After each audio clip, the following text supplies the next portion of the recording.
Teve, essa semana passada, teve aqui conversando comigo o Ciro. Não sei se você chegou a ver alguma coisa, saiu coisas... Eu vi, sobretudo quando ele perdeu um pouco as estribeiras ali, né? O que deixa claro, assim, saiu na imprensa em tudo que é lugar, mérito nosso, Matheus, que estamos repercutindo. Minha casa, eu gravo na minha casa, Dade. O negócio tá saindo na imprensa, então assim, desculpa aí, né, Brasil? Desculpa aí outros podcasts, o pessoal tá assistindo aqui. Mas ele deu uma das frases que ele disse, que eu acho que inclusive foi meio descontextualizada, a imprensa deu uma pesada também, que ele falou que iria mais 100 vezes para a França para não votar em bandido. Eu não acho que ele estava especificamente falando do Haddad, eu acho que a imprensa pegou um pouco dessa forma. Ele estava falando de tudo, do sistema como um todo, tanto um lado quanto o outro. Bolsonaro e o PT, não especificamente a sua. O que você achou disso, assim? E principalmente, o que você acha dessa postura do Ciro, que é um cara de esquerda e que está tendo esse rompimento claro e evidente com o PT? O que isso significa?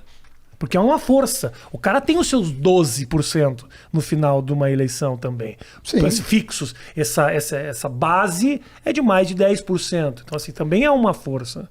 Olha, eu acho que se você me der um tempinho, eu acho que vale a pena explorar isso que você está perguntando, porque, em primeiro lugar, deixar claro que não só eu nunca ofendi o Ciro, como eu nunca vou ofender. Segundo, que eu dei o benefício da dúvida, como você colocou, eu vi a entrevista e dei o benefício da dúvida. Agora, ele tem sido deselegante, com uma frequência enorme, né? Eu não sei se por orientação do marketing, ou se ele é mesmo uma pessoa que oscila muito. Mas eu acho que o Ciro oscila tanto do ponto de vista ideológico quanto do ponto de vista emocional. Essa é a minha opinião sobre ele, né? E não estou querendo ofender ninguém e nem retrucar o que ele falou quando você o entrevistou.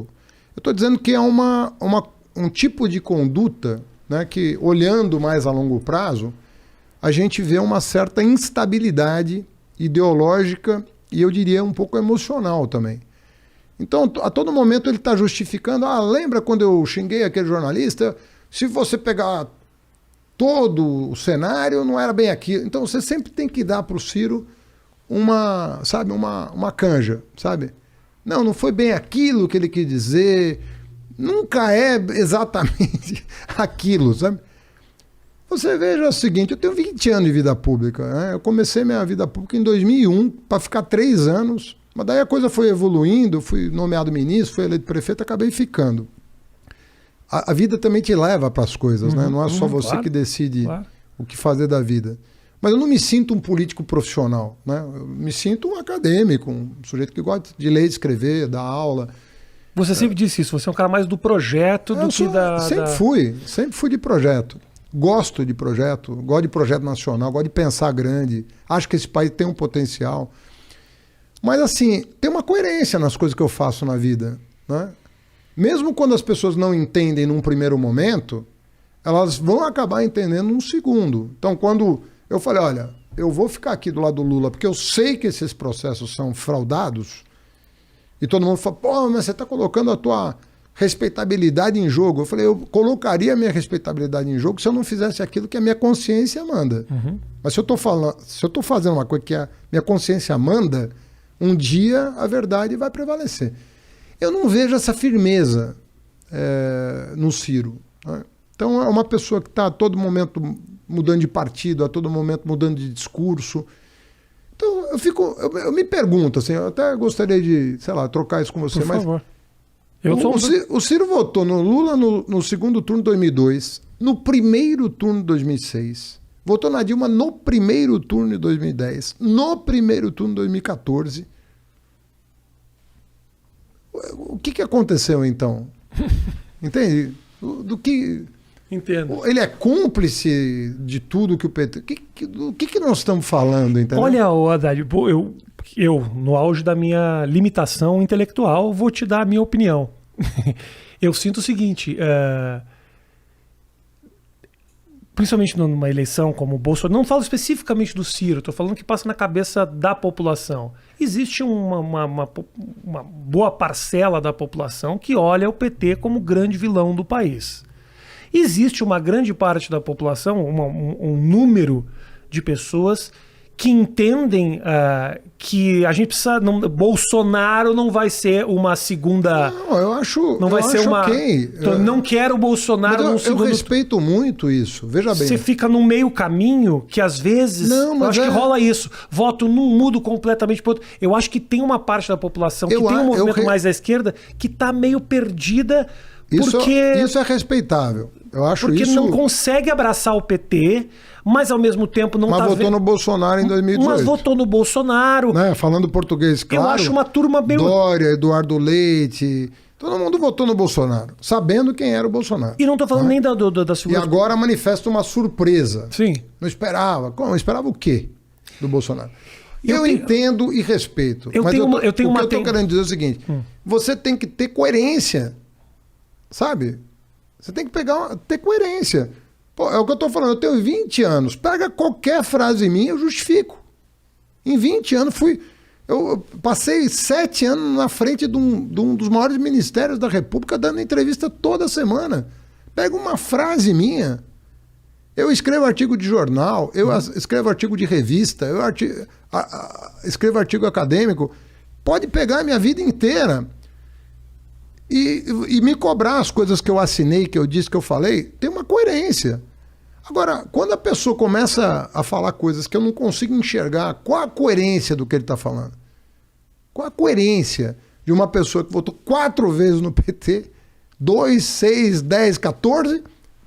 Não estou dizendo que ele não pode e não é legítimo que ele concorra, mas o discurso não pode ser totalmente incoerente com a prática dele até ontem.